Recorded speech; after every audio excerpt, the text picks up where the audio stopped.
Allah Subhanahu wa Ta'ala, yang alhamdulillah pada kesempatan ini kita semua diberikan kesehatan lahir dan batin sehingga bisa berkumpul di tempat ini dengan keadaan sehat walafiat. Amin ya rabbal alamin. Tidak lupa sholawat beserta salam semoga tercurah limpahkan kepada Nabi kita semua, Nabi besar Muhammad Sallallahu Alaihi Wasallam. Bapak, Ibu, guru yang saya hormati, juga tenaga kependidikan yang saya hormati, juga alhamdulillah ada perwakilan orang tua murid yang saya hormati. Terima kasih atas partisipasinya juga dukungannya. Mohon maaf sangat dadakannya Bapak Ibu, dan mohon maaf juga karena pada kesempatan ini saya ditugaskan untuk kegiatan diseminasi calon guru muda angkatan 9, dan ini merupakan tugas saya, yaitu untuk menyebarkan pemahaman penerapan pengalaman budaya positif. Insya Allah selama beberapa menit ke depan, mudah-mudahan tidak begitu lama, kita akan bersama-sama diskusi mengenai menyebarkan pemahaman dan penerapan pengalaman budaya positif yang ada di SDN 1 Cipati ini. Bersama saya, perkenalkan Listia Adiani, CPP Angkatan 9 dari SDN 1 Cipati, Kabupaten Bandung Barat. Ya Bapak Ibu, kita langsung saja untuk mengefektifkan waktu. Nah, sebelumnya ada yang tersiap mungkin di Bapak Ibu mengenai budaya positif itu apa? Atau mungkin ada yang ingin mengutarakan, silakan. Budaya positif itu apa? Ya Bu? Ya. Oh hebat. Betul sekali. Tepuk tangan buat semua adik. Betul ya Bu ya? Ya Bu? Ya?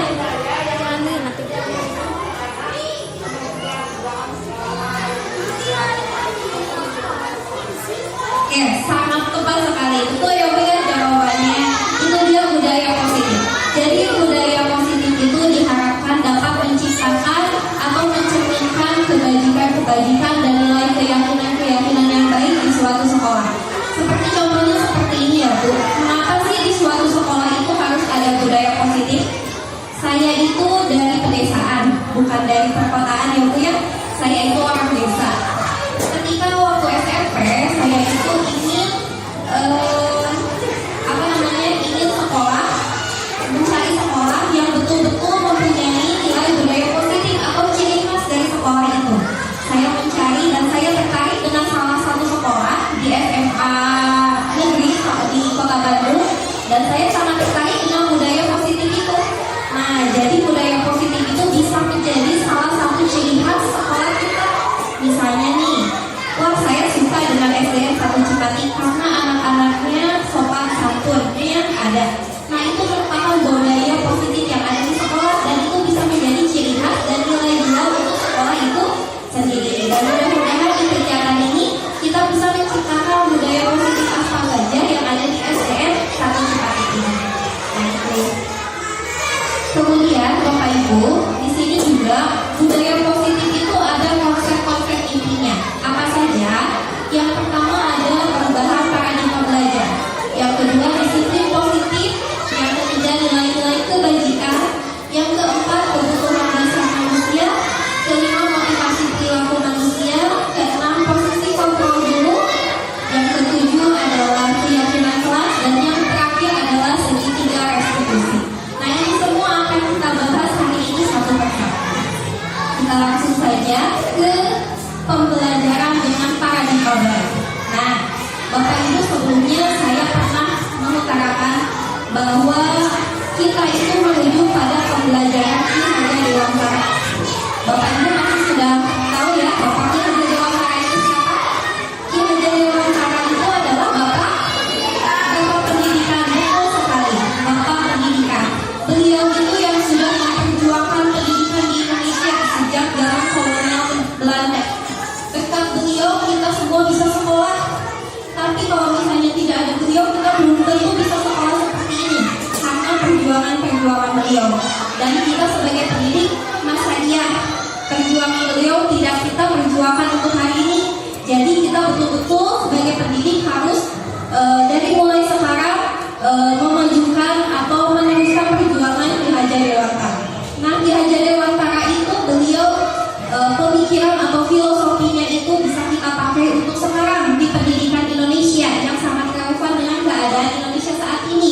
bahwa menurut beliau katanya bahwa pendidikan itu harus menuntun anak atau berpihak kepada anak.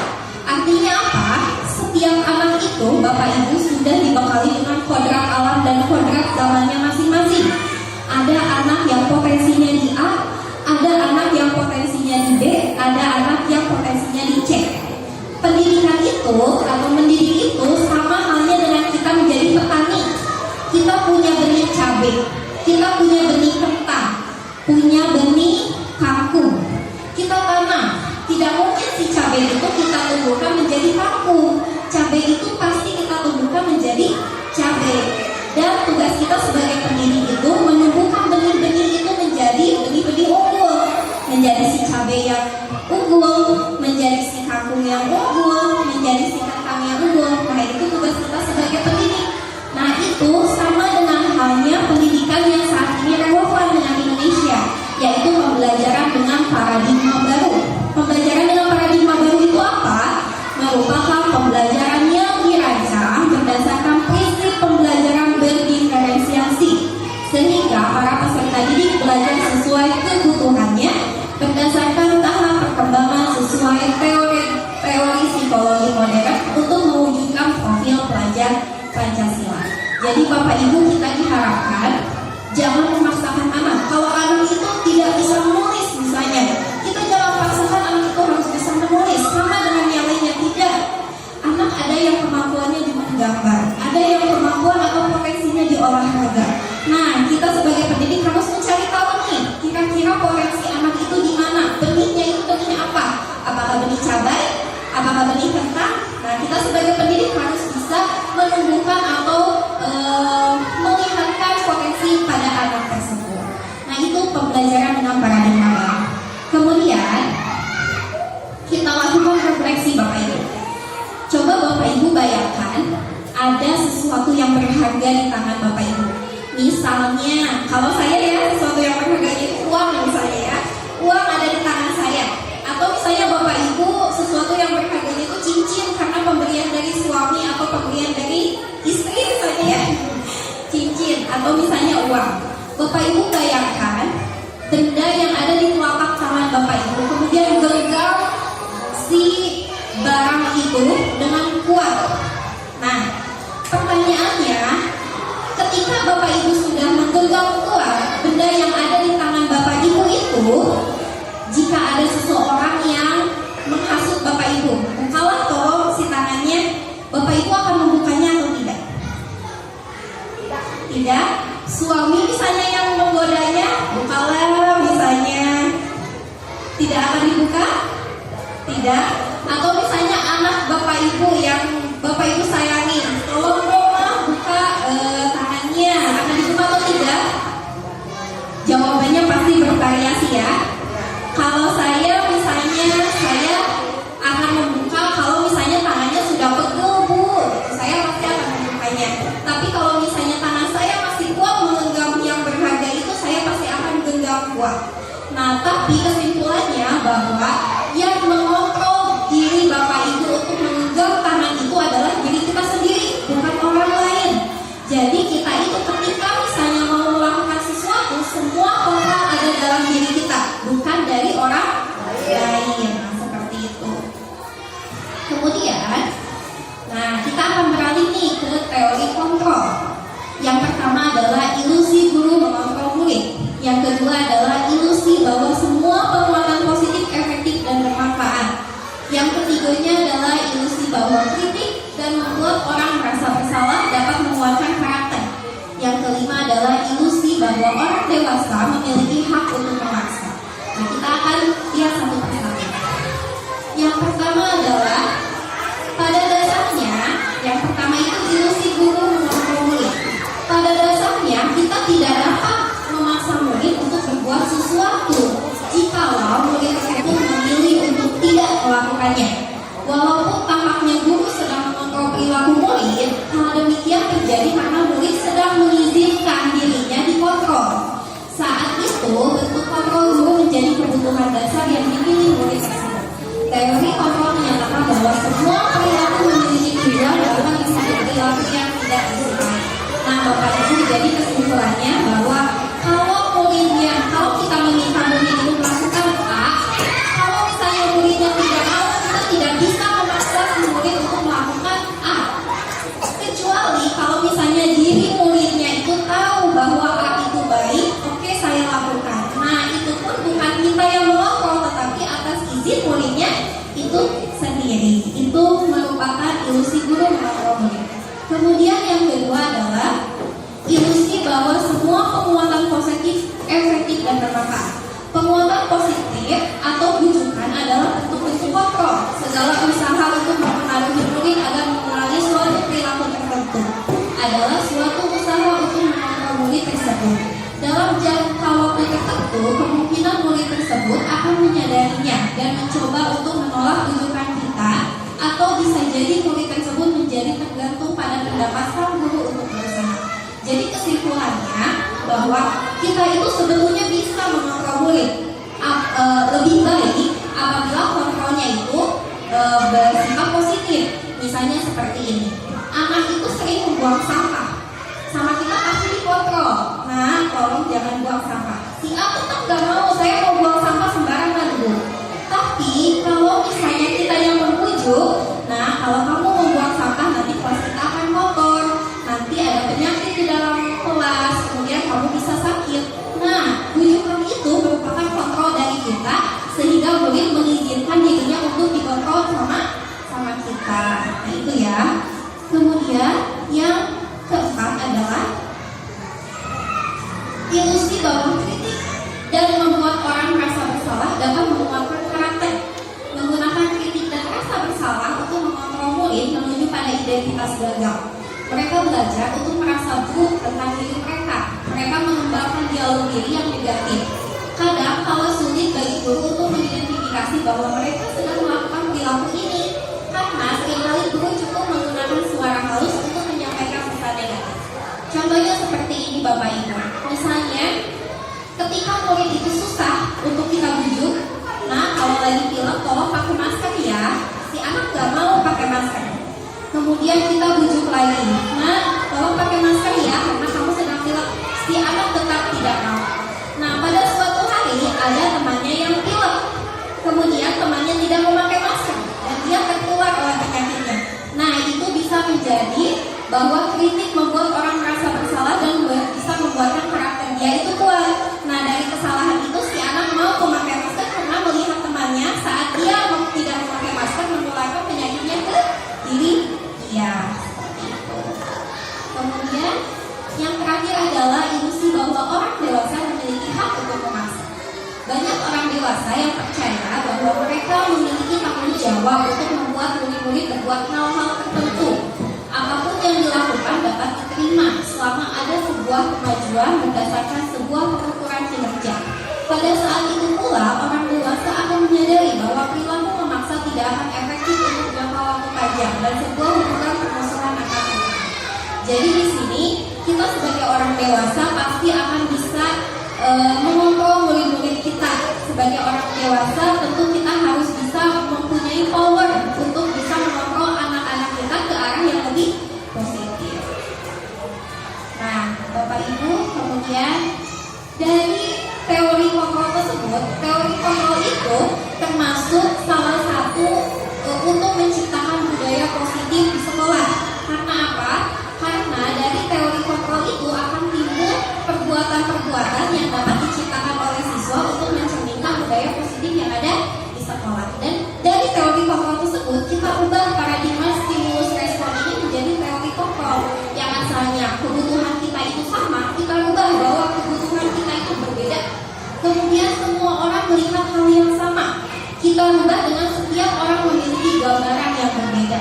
Kemudian kita mencoba mengubah orang agar berpandangan sama dengan kita.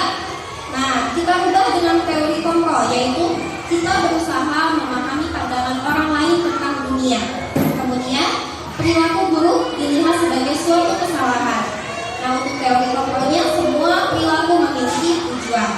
Kemudian kita ubah juga orang lain bisa mengontrol saya. Kita ubah hanya Anda yang bisa mengontrol diri Anda. Kemudian saya bisa mengontrol orang lain. Anda tidak bisa mengontrol orang lain. Kita ubah persepsi itu. Kemudian pemaksaan ada pada saat ujian gagal. Kita ubah dengan kolaborasi dan konsensus menciptakan pilihan-pilihan baru. Dan yang terakhir adalah model berpikir menang kalah. Kita ubah jadi model berpikir menang menang. Kemudian, disiplin. Disiplin itu merupakan salah satu cerminan untuk budaya positif. Budaya positif itu bisa terlihat dari kedisiplinan Bapak Ibu. Nah, Bapak Ibu, kalau misalnya kita mendengar kata disiplin, apa nih yang terbesit di Bapak Ibu? Pasti sesuatu yang menakutkan, yang harus dipatuhi. Betul atau tidak disiplin itu? Tapi sebetulnya disiplin itu sebagai bentuk kontrol diri kita, yaitu belajar untuk kontrol diri agar dapat mencapai suatu tujuan mulia. Tujuan mulia di sini mengacu pada nilai-nilai atau prinsip-prinsip mulia yang diambil seseorang. Kita namakan nilai-nilai tersebut sebagai nilai-nilai kebajikan yang universal. Nah, sebetulnya itu ya disiplin itu. Nah, sekarang kita ke nilai-nilai kebajikan dulu. Dari tadi nilai-nilai kebajikan itu apa ya Bu ya? Saya kurang paham misalnya nilai-nilai kebajikan. Nilai-nilai kebajikan itu nilai yang disepakati bersama, lepas dari suku, bangsa, agama, bahasa maupun latar belakangnya. Nilai-nilai ini merupakan payung besar dari sikap dan perilaku kita, atau nilai-nilai ini merupakan fondasi kita berperilaku. Nilai-nilai kebajikan adalah sifat-sifat positif manusia yang merupakan tujuan mulia yang ingin dicapai setiap individu. Nah, di sini ada contohnya Bapak Ibu untuk memudahkan kita memahami nilai-nilai kebajikan itu apa. Nilai-nilai kebajikan itu sebetulnya banyak sekali contohnya. Kalau kita cari di internet itu banyak sekali nilai-nilai kebajikan. Di sini saya mengambil 3 contoh. Ada profil pelajar Pancasila, ada keterampilan hidup, dan ada Ibo Primary Years Program atau PYP. Nah, di sini saya mengambil 3 contoh. Tetapi sebetulnya yang mana coba yang dipakai di kita itu yang mana? Ya, betul sekali Bu. Yang dipakai di kita itu adalah profil pelajar Pancasila. Karena di profil pelajar Pancasila, kalau kata bahasa Sunda nama tos ayat sadayana udah pakai komplit di sana semua ada. Yang pertama, beriman bertakwa pada Tuhan yang Maha Esa, mandiri, bernalar kritis, kebinakaan global, gotong royong, dan juga kreatif. Kemudian, ada teori motivasi juga. Teori motivasi itu apa? Ada 3 teori motivasi. Saya menjelaskan 3 teori motivasi. Sebetulnya seperti ini ya Bapak Ibu. Saya mau bertanya nih. Motivasi Bapak Ibu hadir di tempat ini karena apa? Apa karena misalnya saya mau dapat ilmu Bu, atau saya kasihan aja lihat ibu saya dapat ilmu.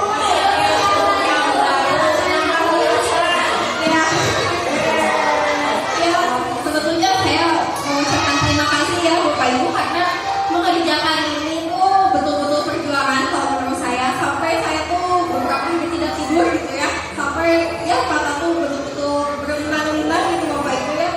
Nah, jadi teori motivasi itu perlu diterapkan dalam diri kita. Motivasi kita itu apa? Misalnya seperti ini. Ketika kita datang ke sekolah jam 7.15, masuk itu kan jam 7.30 ya. Ketika kita datang jam 7.15, apa nih motivasi kita datang jam 7.15? Apakah takut ditegur bapak kepala sekolah? Apakah menaati peraturan? Atau apakah memang diri kita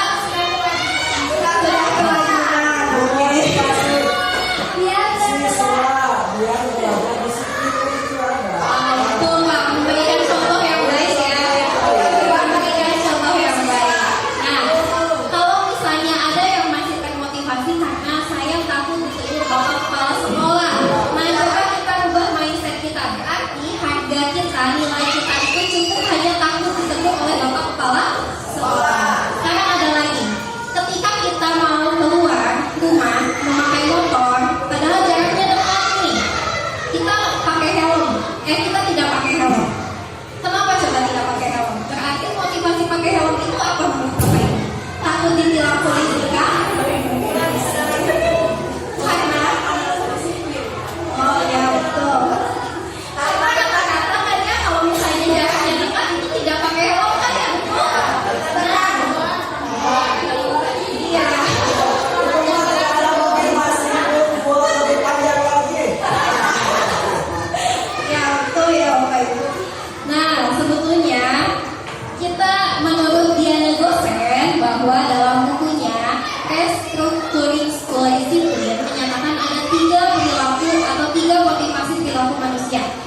apabila kita menghadapi murid yang melanggar aturan, apa yang akan Bapak Ibu lakukan? Misalnya nih, ada siswa yang tidak mengerjakan PR, ya. Apa yang akan dilakukan? Coba saya mau tanya sama Pak Iwan. Pak Iwan, kalau ada siswa yang tidak mengerjakan PR, betul sekali, memberikan arahan yang baik, bukan hukuman. Kalau misalnya saya tanya ke Ibu Teni, kalau misalnya ada siswa yang tidak mengerjakan PR, apa yang mau dilakukan, Bu? Saya tanya dulu ke anak, kenapa tidak mengerjakan PR? Apakah ada permasalahan di rumah? Ya, betul sekali ya. Coba kalau ke Ibu dapat nilai, misalnya dapat nilai 20 dari sekolah nih, matematikanya 20.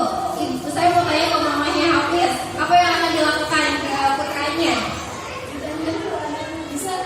Oh ya, betul ya. Nah, betul ya sekali Bapak Ibu, bahwa kalau misalnya kita melihat anak melanggar aturan, kita tidak boleh langsung menghukumnya. Karena apa? Hukuman itu jangka panjangnya itu akan berdampak Bapak Ibu. Dia itu pasti psikologis sama si mentalnya itu lama-lama kalau misalnya sering diberikan hukuman itu tidak akan bermanfaat untuk dirinya. Ciri-ciri hukuman itu apa sih? Yang pertama, tidak terencana atau tiba-tiba. Murid tidak tahu apa yang terjadi. Bersifat satu arah, kemudian berupa hukuman fisik atau psikis. Misalnya ada siswa yang nggak mengerjakan PR, kamu nggak ngerjain PR, sikat WC misalnya. Nah itu merupakan hukuman dan kita diusahakan tidak melakukan hal seperti itu ya Bapak Ibu ya. Karena apa hubungannya tidak mengerjakan PR dengan menyikat kamar mandi? Kita harus memberikan konsekuensi yang murid itu tahu, oh saya tidak mengerjakan PR, konsekuensinya itu ya ini. Nah beda dengan konsekuensi. Kalau konsekuensi itu terencana, disepakati sesuai peraturan, murid tetap dibuat tidak nyaman. Sikap guru selalu memonitor murid. Misalnya ada siswa yang kesiangan saat pelajaran PJOK, dia itu kesiangannya 10 menit. Kemudian guru PJOK-nya meminta siswa itu untuk lari keliling lapang, misalnya 1 keliling. Nah itu merupakan konsekuensi. Kenapa? Karena berhubungan dengan apa yang kesalahan yang dia lakukan. Itu lari 1 keliling itu pemanasan kan ya? Nah itu merupakan konsekuensi. Sekarang beda dengan restitusi. Kalau restitusi itu proses menciptakan kondisi bagi murid untuk memperbaiki kesalahannya. Proses kolaboratif yang mengajarkan murid untuk mencari solusi sendiri. Nah nanti kita akan belajar ya, atau nanti saya ada langkah-langkah restitusi berupa video. Nah Bapak Ibu, suatu kesalahan itu tidak ada, mungkin kita lupa dengan kebutuhan dasar manusia. Kadang kesalahan kita itu berdasarkan atau dari ketidak tercapaiannya kebutuhan dasar manusia. Ada yang pernah mendengar kebutuhan manusia itu sebetulnya ada berapa? Kebutuhan dasar manusia itu ada berapa? Nah kita ya, kebutuhan dasar manusia itu sebetulnya ada 5 Bapak Ibu. Yang pertama adalah survival atau bertahan hidup. Seperti itu yang tadi dikatakan Bu, sandang, pangan, papan. Itu bertahan hidup. Ketika misalnya ada anak yang mencuri di kantin, kita tanya alasannya apa? Barangkali memang salah satu dari kebutuhan dasarnya itu tidak tercukupi. Mungkin saja di rumahnya dia belum sarapan, tidak ada beras, tidak ada nasi, jadi anak itu mencuri di kantin. Nah itu merupakan kebutuhan dasar manusia yang survival. Yang pertama adalah love and belonging, artinya kasih sayang. Ketika anak di kelas itu ada anak yang kayak putu loncat ya, kayak putu loncat seperti itu, gak mau temennya sekelas, kita tanya alasannya dia itu apa. Barangkali di rumahnya memang dia butuh perhatian, atau misalnya tidak diberikan kasih sayang yang maksimal oleh ayah dan ibunya, sehingga dia mencari perhatiannya di sekolah, ingin sama gurunya disayang, mendapatkan perhatian lebih di sekolahnya. Nah seperti itu. Yang ketiga adalah freedom. Freedom itu adalah kebebasan. Barangkali siswa itu ketika dia melakukan kesalahan di sekolahnya, dia itu kurang mendapatkan kebebasan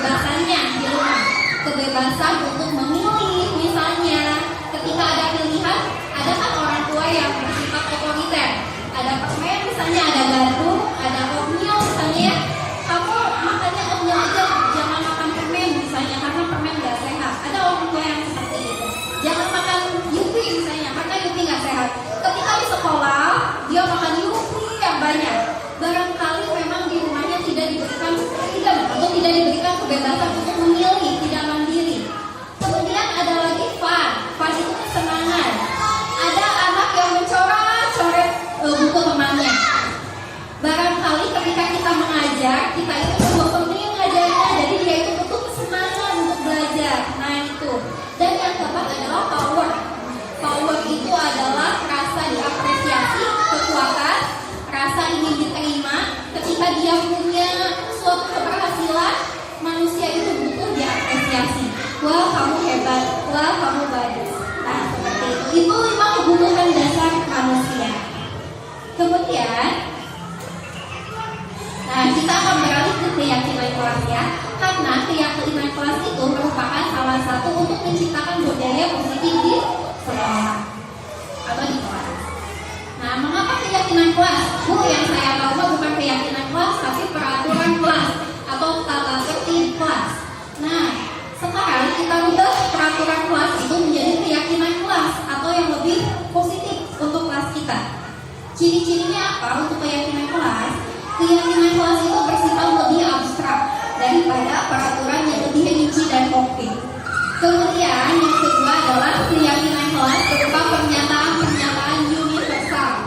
Yang ketiga adalah pernyataan keyakinan kelas senantiasa dibuat dalam bentuk positif. Kemudian yang selanjutnya adalah keyakinan kelas hendaknya tidak terlalu banyak sehingga mudah diingat dan dipahami oleh semua warga kelas. Yang selanjutnya keyakinan kelas sebaiknya sesuatu yang dapat diterapkan di lingkungan tersebut dan semua warga kelas hendaknya ikut berkontribusi dalam pembuatan keyakinan kelas lewat kegiatan curang pendapat. Dan yang terakhir bersedia meninjau kembali keyakinan kelas dari waktu ke waktu. Nah, caranya seperti apa membuat keyakinan kelas? Caranya kita sediakan seperti sticky note atau kertas kecil, kita bagikan kepada siswa.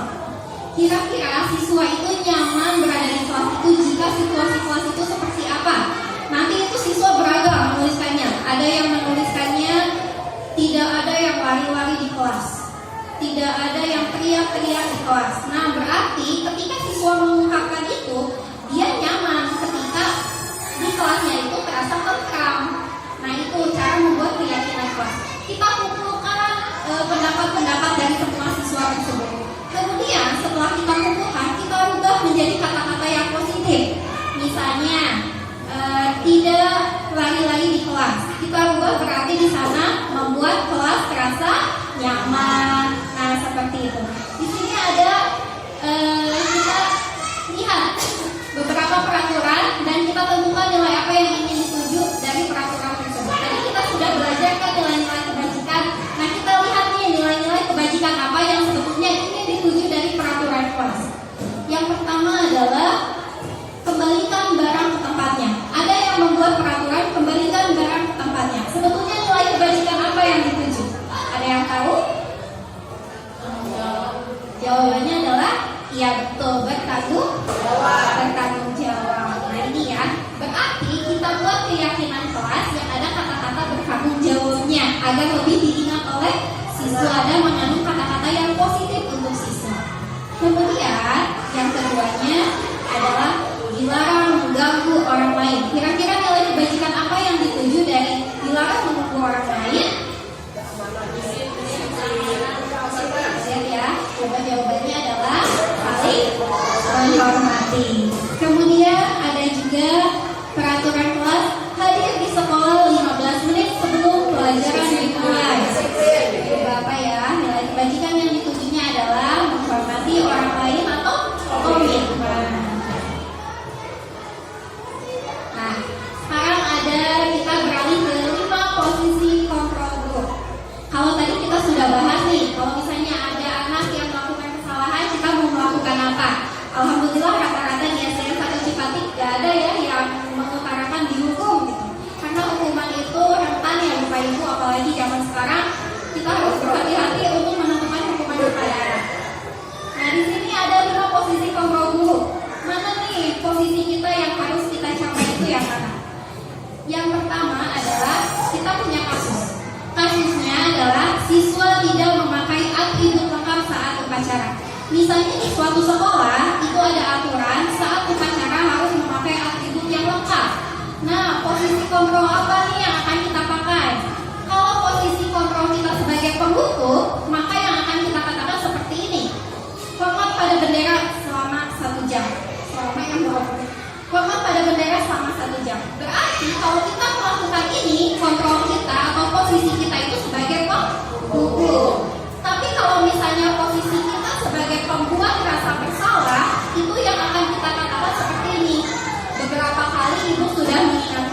selalu aja kamu mengecewakan ibu. Nah, itu membuat rasa bersalah. Ada lagi nih posisi kontrolnya. Kalau misalnya kita sebagai teman yang akan kita ucapkan ada seperti ini. Ayo dong ikuti aturan sekolah, tolong bantu ibu bapak ya sekali ini. Nah, terus nantinya ya sudah tidak apa-apa. Lain kali jangan diulang lagi ya. Kalau kita melakukan itu berarti posisi kontrol kita itu sebagai teman. Nah, kalau sebagai pemantau yang akan kita katakan itu seperti ini. Kamu sudah melanggar peraturan sekolah. Kamu tahu konsekuensinya? Setelah upacara kamu beri atribut ke koperasi dan jangan diulang lagi. Nah, itu posisi kita pemantau yang betul-betul kita mentaati aturan. Nah, itu.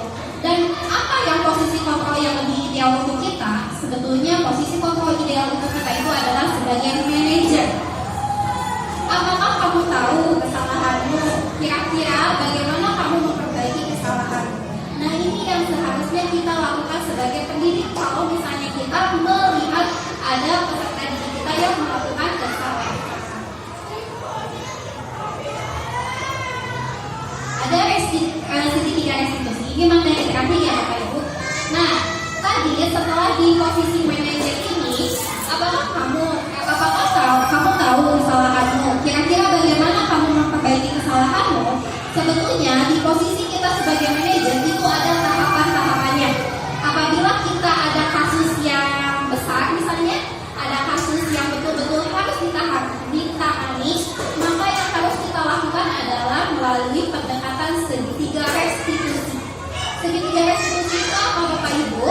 Suatu proses dialog yang dijalankan oleh guru agar dapat menghasilkan murid yang berdiri dan bertanggung jawab. Jadi, kalau misalnya kita melakukan dialog, diharapkan murid yang akan melakukan dialog dengan kita itu nantinya akan lebih baik lagi. Di sini ada 3 tahapan segitiga restitusi. Yang pertama adalah menstabilkan identitas. Berdasarkan prinsip membuat kesalahan adalah bagian dari proses pembelajaran. Biasanya dialog yang dikatakan itu seperti ini. Berbuat salah itu wajar kok. Nah, itu kata-kata yang diucapkan. Tidak ada manusia yang sempurna. Ibu juga pernah melakukan itu. Ibu tidak mau mencari siapa yang salah, tapi ingin mencari solusi. Kamu berhak merasa begitu. Itu namanya ada dalam tahap menstabilkan identitas. Setelah tahap menstabilkan identitas, kemudian ada tahap validasi tindakan yang salah.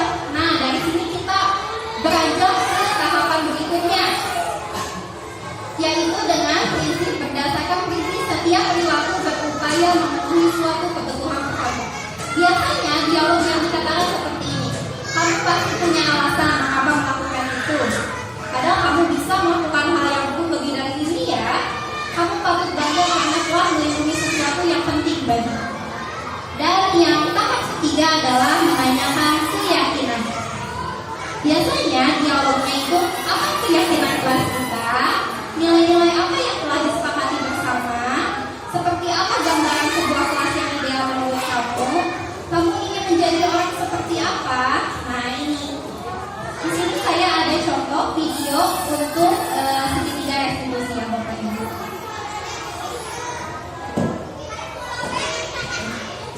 Nah, jadi kasusnya itu, yang pertama, kasusnya itu ada seorang anak, namanya Arfan. Dia itu tidak terima karena diejek teman sebakunya Taufik. Taufik itu mendapatkan nilai 100, sementara Arfan mendapatkan nilai 65. Arfan diejek sama Taufik, dan Arfan tidak terima karena dia diejek, kemudian dia menonjok Taufik. Nah, ini cara menyelesaikan pemecahan masalah dengan segitiga restitusi.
itu yang kasus yang pertama. Kemudian kasus yang kedua, ini ada ini contoh ya Bapak Ibu, tidak kejadian nyata. Yang kedua ada namanya Meme dan Delisha kelas 2. Meme itu dituduh sama Delisha mengambil uangnya Delisha, padahal Meme tidak mengambil uangnya Delisha. Kemudian Meme menarik kerudungnya Delisha sampai kerudungnya itu lepas di kelas. Nah, bagaimana cara pemecahan masalah atau menghadapi siswa seperti itu? Di sini ada langkah sedikit restitusinya.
Nah itu ya Bapak Ibu, contoh penerapan segitiga restitusi apabila kita menghadapi masalah. Jadi pada intinya kita jangan menjudge anak, kamu melakukan kesalahan, ibu hukum kamu ya. Barangkali anak itu memang ada kebutuhannya belum dia tercapai atau ada rasa kecewa seperti itu. Nah itu ya Bapak Ibu, alhamdulillah materinya sudah selesai sampai sini. Dan saya ada sedikit pertanyaan nih. Maka ajukan pertanyaan yang bisa. Coba Bapak Ibu ada yang bisa menyebutkan apa kebutuhan dasar manusia yang mencakup survival?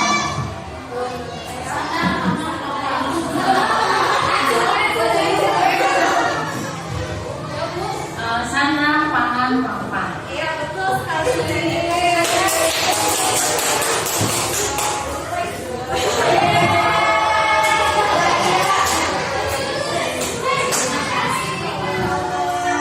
Ya, yang kedua, coba Bapak Ibu ada yang masih ingat nilai kebajikan apa sih yang harus diterapkan di Indonesia itu? Nilai-nilai kebajikan apa? Tadi kan nilai-nilai kebajikan ada banyak ya. Nilai-nilai kebajikan apa sih yang kita pakai di Indonesia itu, yang mana pendidikan di Indonesia itu? Yang ada berakhlak mulia, mandiri, yang boleh. Nilai kebajikan yang digunakan di Indonesia itu yang mengikut profil pelajar Pancasila yang ada di sini.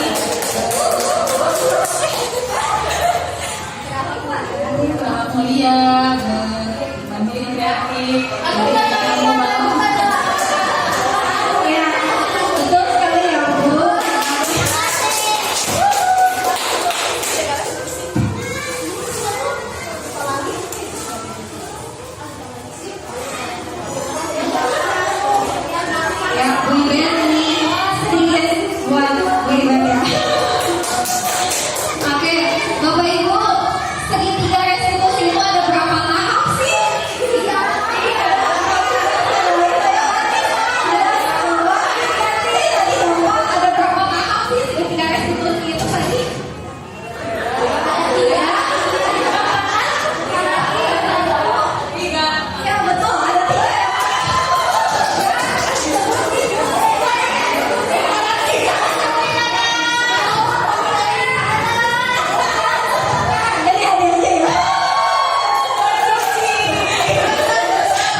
tidak memakai atribut, terus sama kita dibilangin kamu harus berdiri selama 1 jam. Berarti posisi kontrol kita sebagai apa?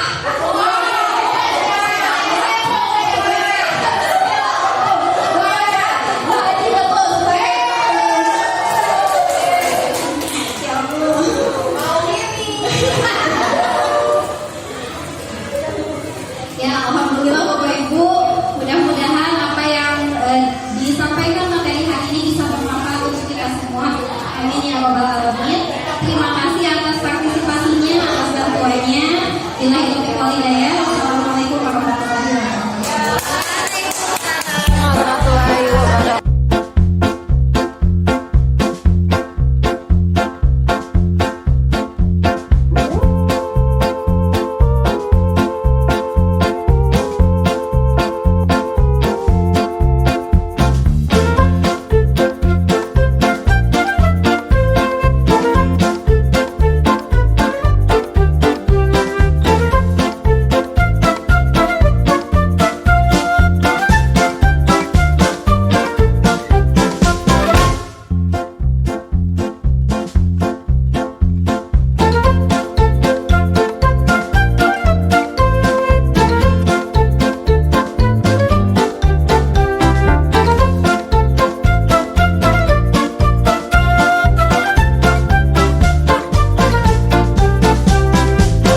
Yang selanjutnya yang paling rapi adalah barisannya. Oke, barisannya siapa? Yeay. Misalnya masuk ke kelas dengan berbaris.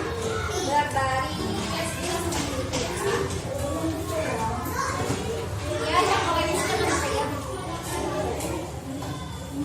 Selanjutnya yang paling rapi barisannya.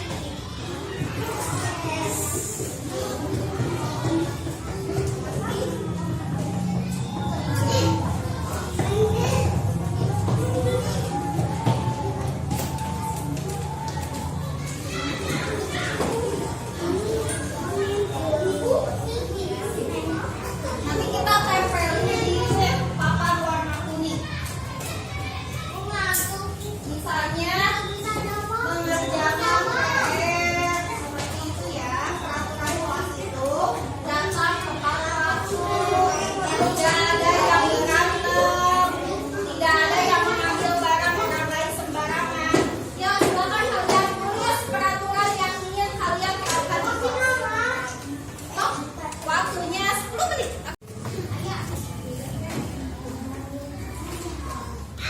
Selesai. Nanti tempelnya bareng-bareng ya. Udah selesai kok aku. Iya, oke.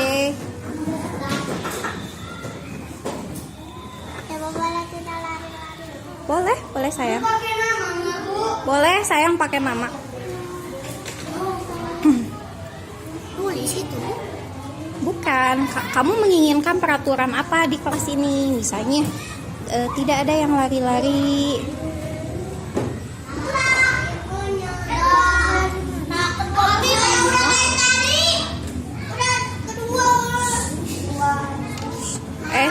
Tidak ada yang tidak ada yang teriak sayang. Kayak Arpan apa? Tidak mencontek. Tidak mencontek. Datang tepat waktu. Syauki apa nu di sana? Tidak mencontek juga. Oh, sama. Oke, apa? Oke, so sayang lihat juga. Oke.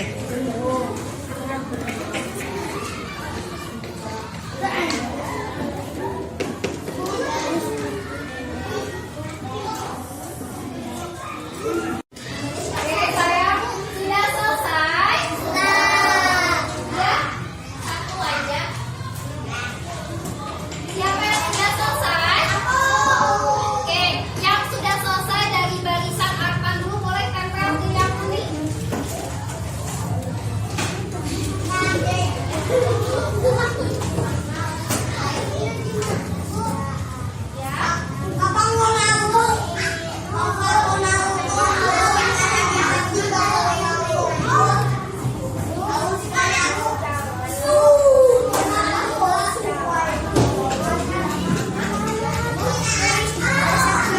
Iya, satu aja. Iya, sayang.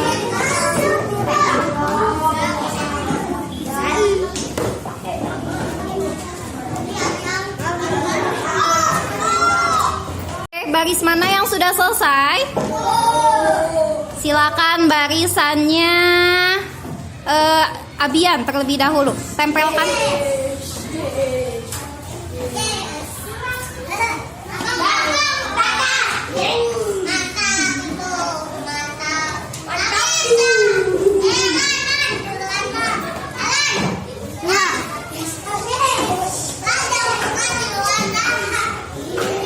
Oke, sudah.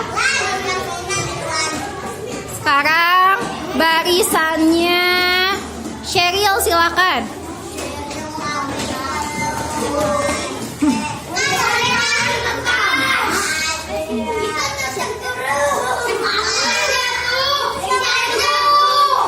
Tempelin sayang, tempelin.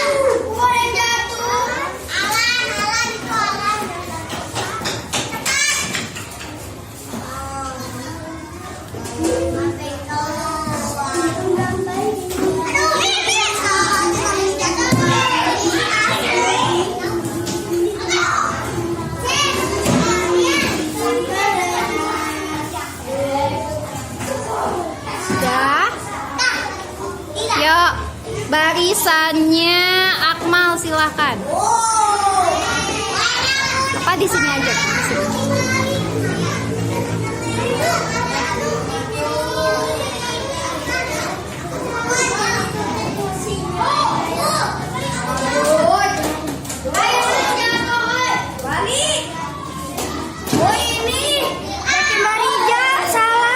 Udah nggak apa-apa, nggak apa-apa.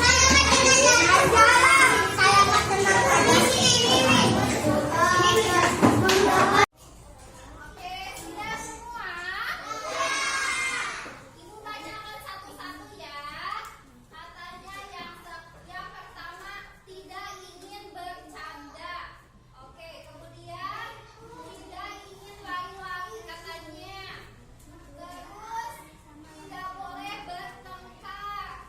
Ada lagi ya.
simak